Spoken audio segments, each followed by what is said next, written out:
ভগবান শ্রীকৃষ্ণ বিশ্ববাসীকে উদ্দেশ্য করে অর্জুনকে জ্ঞান দান করেন, আর তার সেই 700 শ্লোক নিয়েই তৈরি আমাদের গীতা।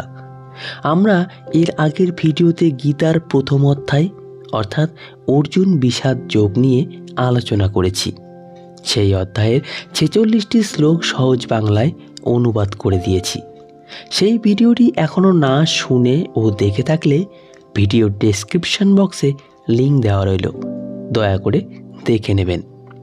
আজকে আমরা আলোচনা করব গীতার দ্বিতীয় অধ্যায় অর্থাৎ সাংখ্যযোগ। সাংখ্যযোগের 72টি শ্লোক সহজ বাংলা ভাষায় অনুবাদ করব। এর অর্থগুলি আলোচনা করব। দয়া করে ভিডিওটি শেষ পর্যন্ত দেখবেন এবং কমেন্ট বক্সে জয় শ্রীকৃষ্ণ লিখে যাবেন। চলুন তাহলে শুরু করা যাক। প্রথম শ্লোকের অর্থ, সঞ্জয় বললেন, অর্জুনকে এভাবে অনুতপ্ত, ব্যাকুল ও অশ্রুসিক্ত দেখে কৃপায় আবিষ্ট হয়ে মধুসূদন বা শ্রীকৃষ্ণ এই কথাগুলোই বললেন। দ্বিতীয় শ্লোকের অর্থ, পুরুষোত্তম শ্রী ভগবান বললেন, প্রিয় অর্জুন, এই ঘোর সংকটময় যুদ্ধস্থলে যারা জীবনের প্রকৃত মূল্য বোঝে না, সেই সব অনার্যের মতো শোকানল তোমার হৃদয়ে কিভাবে প্রজ্বলিত হলো? এই ধরনের মনোভাব তোমাকে স্বর্গলোকে উন্নীত করবে না, পক্ষান্তরে তোমার সমস্ত যশরাশি বিনষ্ট করবে। তৃতীয় শ্লোকের অর্থ, হে পার্থ, এই সম্মানহানিকর ক্লীবত্বের বশবর্তী হও না। এই ধরনের আচরণ তোমার পক্ষে অনুচিত। হে পরন্তপ, হৃদয়ের এই ক্ষুদ্র দুর্বলতা পরিত্যাগ করে তুমি উঠে দাঁড়াও। চতুর্থ শ্লোকের অর্থ, অর্জুন বললেন, হে অরিসূদন, হে মধুসূদন, এই যুদ্ধক্ষেত্রে ভীষ্ম ও দ্রোণের মতো পরম পূজনীয় ব্যক্তিদের কেমন করে আমি বাণের দ্বারা প্রতিদ্বন্দ্বিতা করব?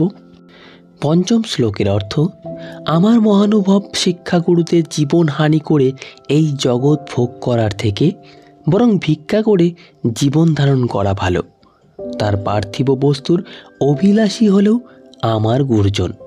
তাদের হত্যা করা হলে যুদ্ধলব্ধ সমস্ত ভোগ্য বস্তু তাদের রক্ত মাখা হবে। ষষ্ঠ শ্লোকের অর্থ, তাদের জয় করা শ্রেয় না তাদের দ্বারা পরাজিত হওয়া শ্রেয়, তা আমি বুঝতে পারছি না। আমরা যদি ধৃতরাষ্ট্রের পুত্রদের হত্যা করি তাহলে আমাদের আর বেঁচে থাকতে ইচ্ছে করবে না। তবুও এই রণাঙ্গনে তারা আমাদের সামনে উপস্থিত হয়েছে। সপ্তম শ্লোকের অর্থ, কার্পণ্যজনিত দুর্বলতার প্রভাবে আমি এখন কিংকর্তব্য বিমূঢ় হয়েছি এবং আমার কর্তব্য সম্বন্ধে বিভ্রান্ত হয়েছি।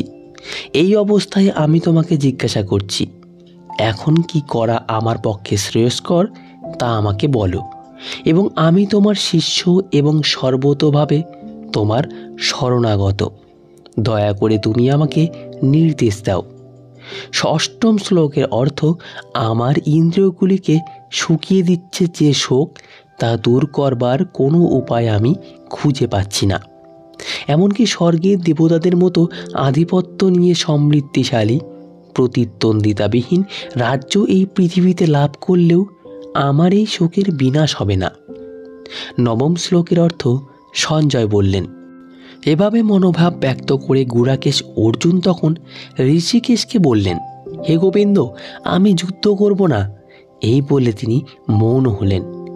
দশম শ্লোকের অর্থ, হে ভরতবংশীয় ধৃতরাষ্ট্র, সেই সময় স্মিত হেসে শ্রীকৃষ্ণ উভয় পক্ষের সৈন্যদের মাঝখানে বিষাদগ্রস্ত অর্জুনকেই এই কথা বললেন।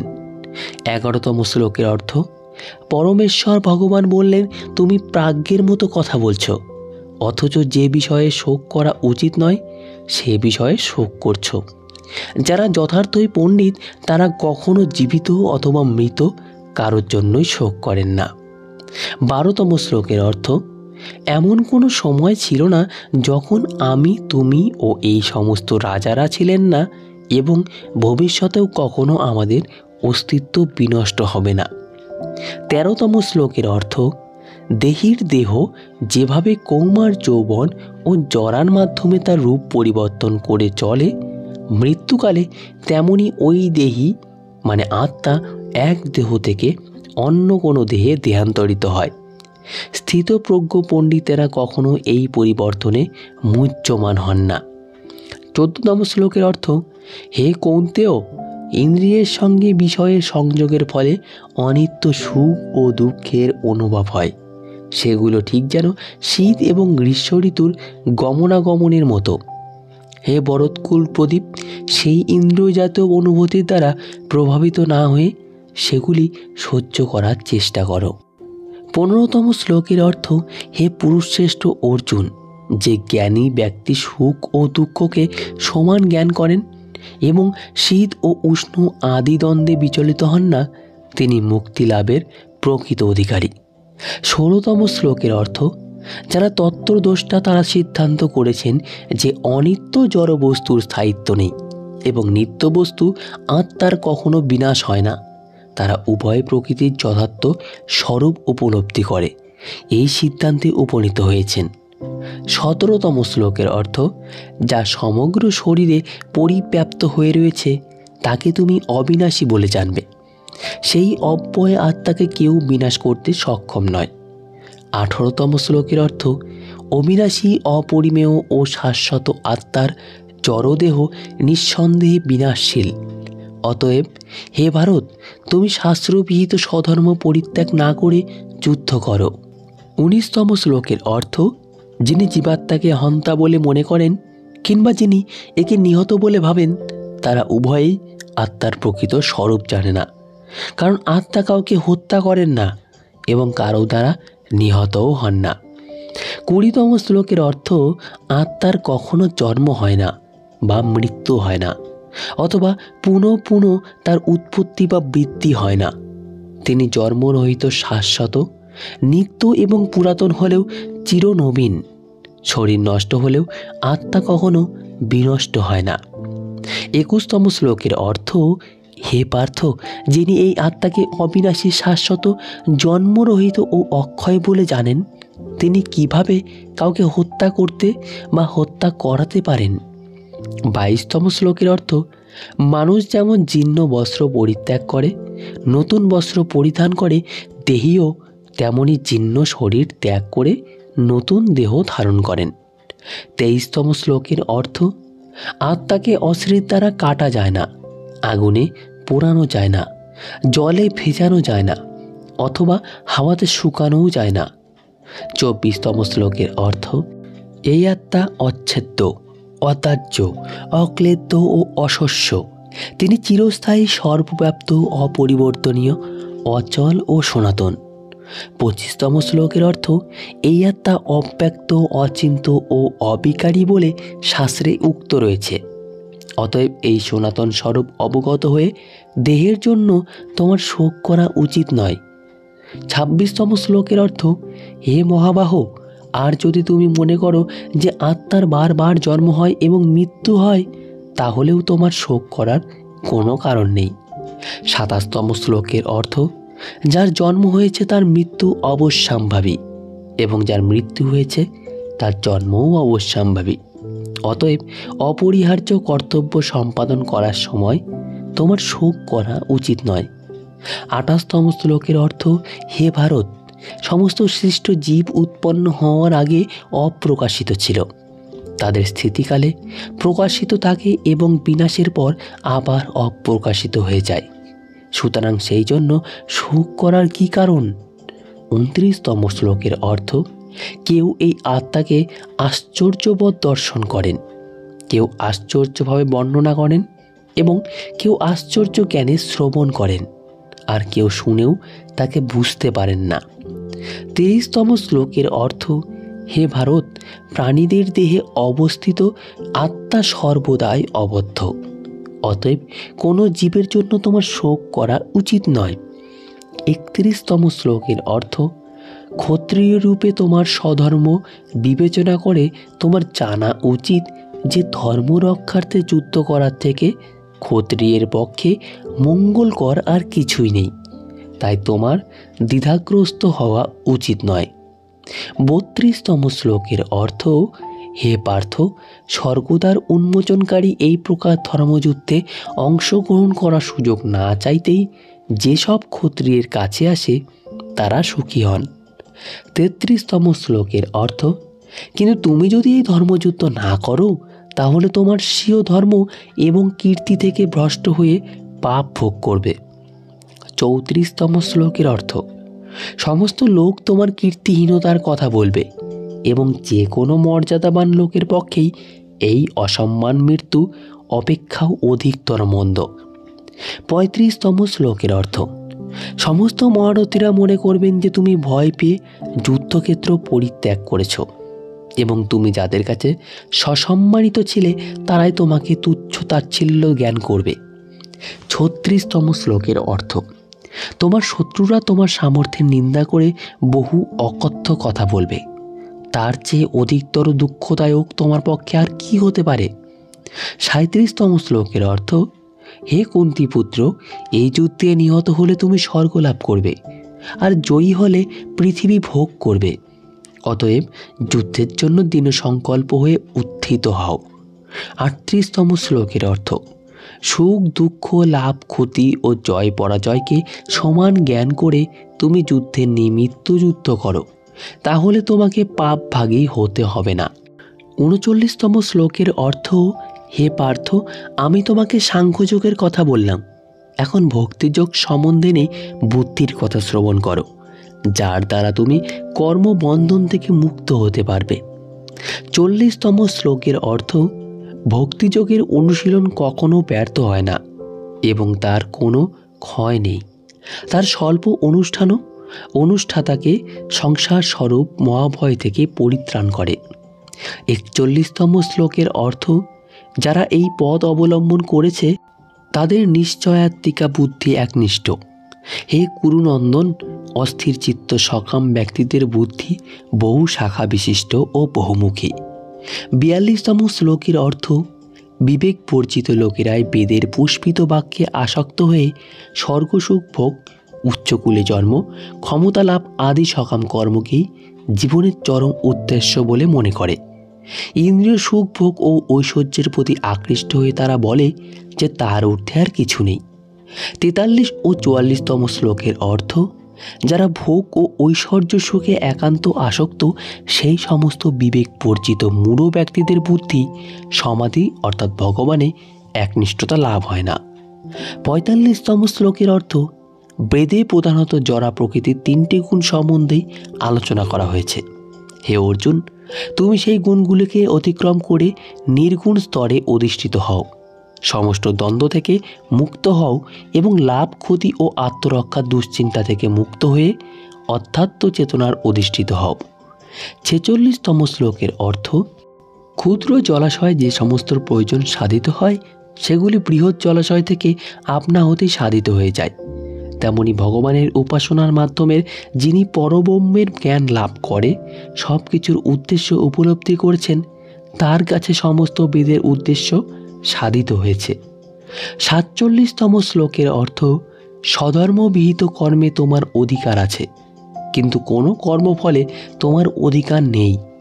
কখনো নিজেকে কর্মফলের হেতু মনে করো না এবং কখনো স্বধর্ম আচরণ না করার প্রতিও আসক্ত হও না।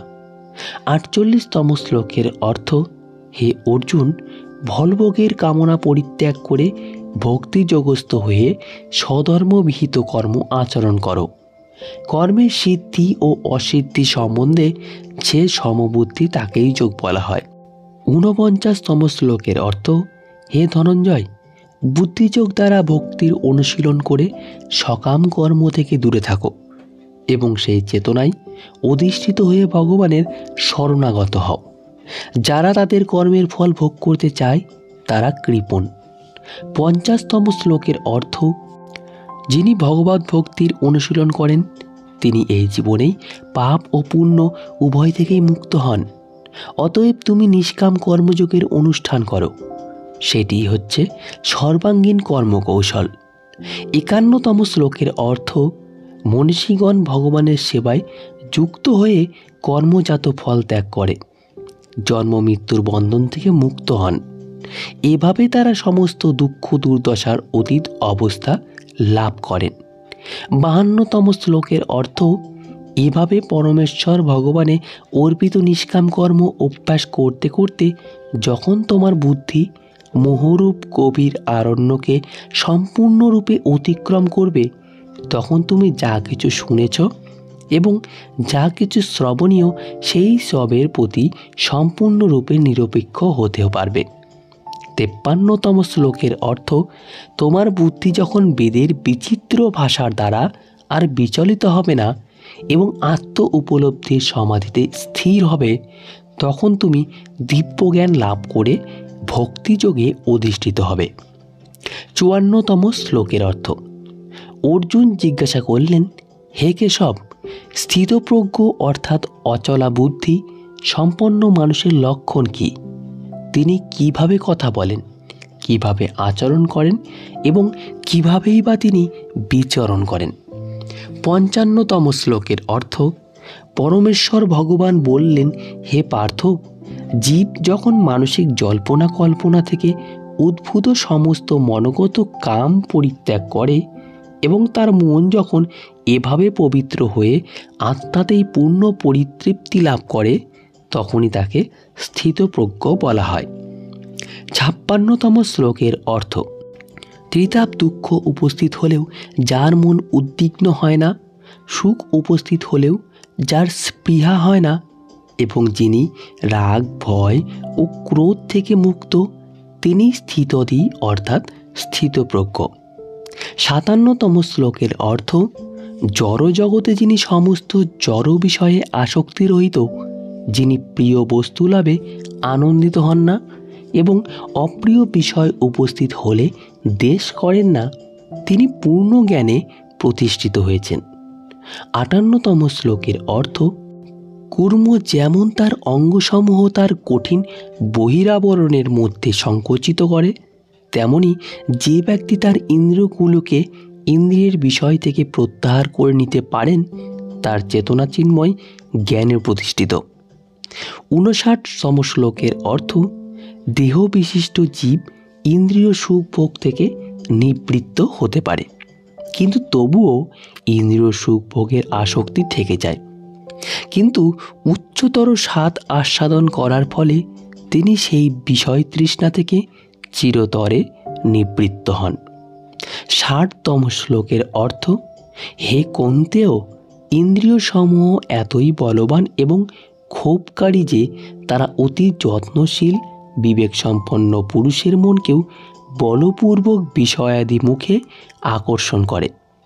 61তম শ্লোকের অর্থ, যিনি তার ইন্দ্রিয়গুলোকে সম্পূর্ণরূপে সংযত করে আমার প্রতি উত্তমা ভক্তি পরায়ণ হয়ে তার ইন্দ্রিয়গুলোকে সম্পূর্ণরূপে বশীভূত করেছেন, তিনি স্থিতিপ্রজ্ঞ। 62 ও 63তম শ্লোকের অর্থ, ইন্দ্রিয়ের বিষয়সমূহ সম্বন্ধে চিন্তা করতে করতে মানুষের তাতে আসক্তি জন্মায়। আসক্তি থেকে কাম উৎপন্ন হয় এবং কামনা থেকে ক্রোধ উৎপন্ন হয়। ক্রোধ থেকে সম্মোহ, সম্মোহ থেকে স্মৃতিবিভ্রম, স্মৃতিবিভ্রম থেকে বুদ্ধিনাশ এবং বুদ্ধিনাশ হওয়ার ফলে সর্বনাশ হয়, অর্থাৎ মানুষ পুনরায় জড়জগতের অন্ধকূপে অধঃপতিত হয়। 64তম শ্লোকের অর্থ, সংযত চিত্ত মানুষ প্রিয় বস্তুতে স্বাভাবিক আসক্তি ও অপ্রিয় বস্তুতে স্বাভাবিক বিদ্বেষ থেকে মুক্ত হয়ে তার বশীভূত ইন্দ্রিয়ের দ্বারা ভগবত ভক্তির অনুশীলন করে ভগবানের কৃপা লাভ করেন। 65তম শ্লোকের অর্থ, চিন্ময় চেতনার অধিষ্ঠিত হওয়ার ফলে তখন আর জড়জগতে ত্রিতাপ দুঃখ থাকে না। এভাবে প্রসন্নতা লাভ করার ফলে বুদ্ধি শীঘ্রই স্থির হয়। 66তম শ্লোকের অর্থ, যে ব্যক্তি কৃষ্ণ ভাবনায় যুক্ত নয় তার চিত্ত সংযত নয় এবং তার পারমার্থিক বুদ্ধি থাকতে পারে না, আর পরমার্থ চিন্তাশূন্য ব্যক্তির শান্তি লাভের কোনো সম্ভাবনা নেই। এই রকম শান্তিহীন ব্যক্তির প্রকৃত সুখ কোথায়? 67তম শ্লোকের অর্থ, প্রতিকূল বায়ু নৌকাকে যেমন অস্থির করে, তেমনি সদা বিচরণকারী যে কোনো একটিমাত্র ইন্দ্রিয়ের আকর্ষণীয় মন অসংযত ব্যক্তির প্রজ্ঞাকে হরণ করতে পারে। 68তম শ্লোকের অর্থ, সুতরাং হে মহাবাহ, যার ইন্দ্রিয়গুলি ইন্দ্রিয়ের বিষয় থেকে সর্বপ্রকারে নিবৃত্ত হয়েছে, তিনি স্থিতপ্রজ্ঞ। 69তম শ্লোকের অর্থ, সমস্ত জীবের পক্ষে যা রাত্রি স্বরূপ স্থিতপ্রজ্ঞ, সেই রাত্রিতে জাগরিত থেকে আত্মবুদ্ধিনিষ্ঠ আনন্দকে সাক্ষাৎ অনুভব করেন। আর যখন সমস্ত জীবেরা জেগে থাকে, তত্ত্বদর্শী মুনির নিকট তা রাত্রিস্বরূপ। 70তম শ্লোকের অর্থ, বিষয়কামী ব্যক্তি কখনো শান্তি লাভ করে না। জলরাশি যেমন সদা পরিপূর্ণ এবং স্থির সমুদ্রে প্রবেশ করেও তাকে ক্ষোভিত করতে পারে না, কাম সমূহ তেমন স্থিতপ্রজ্ঞ ব্যক্তিতে প্রবিষ্ট হয়েও তাকে বিক্ষুব্ধ করতে পারে না। অতএব তিনি শান্তি লাভ করেন। 71তম শ্লোকের অর্থ, যে ব্যক্তি সমস্ত কামনা বাসনা পরিত্যাগ করে জড় বিষয়ের প্রতি নিস্পৃহ ও নিরহংকার ও মমত্ববোধ রহিত হয়ে বিচরণ করেন, তিনিই প্রকৃত শান্তি লাভ করে। 72তম শ্লোকের অর্থ, এই প্রকার স্থিতিকেই ব্রাহ্মী স্থিতি বলে। হে পার্থ, যিনি এই স্থিতি লাভ করেন তিনি মোহপ্রাপ্ত হন না। জীবনের অন্তিম সময়ে এই স্থিতি লাভ করে তিনি এই জড়জগতের বন্ধন থেকে মুক্ত হয়ে ভগবত ধামে প্রবেশ করেন। তো বন্ধুরা, এই ছিল আজকের সাংখ্যযোগ অধ্যায়ের 72টি শ্লোকের বাংলা অর্থ। আশা করি আপনারা বুঝতে পেরেছেন। এর পরের ভিডিওতে আলোচনা করব গীতার 3য় অধ্যায় অর্থাৎ কর্মযোগ অধ্যায়ের 43টি শ্লোকের অর্থ নিয়ে। তাই আপনাদের কাছে বিনীত অনুরোধ, আমাদের পৌরাণিক বাণী কাহিনী চ্যানেলটিকে সাবস্ক্রাইব করে রাখবেন আর কমেন্টে জয় শ্রীকৃষ্ণ লিখে যাবেন। ধন্যবাদ সবাইকে। ভালো থাকবেন, সুস্থ থাকবেন।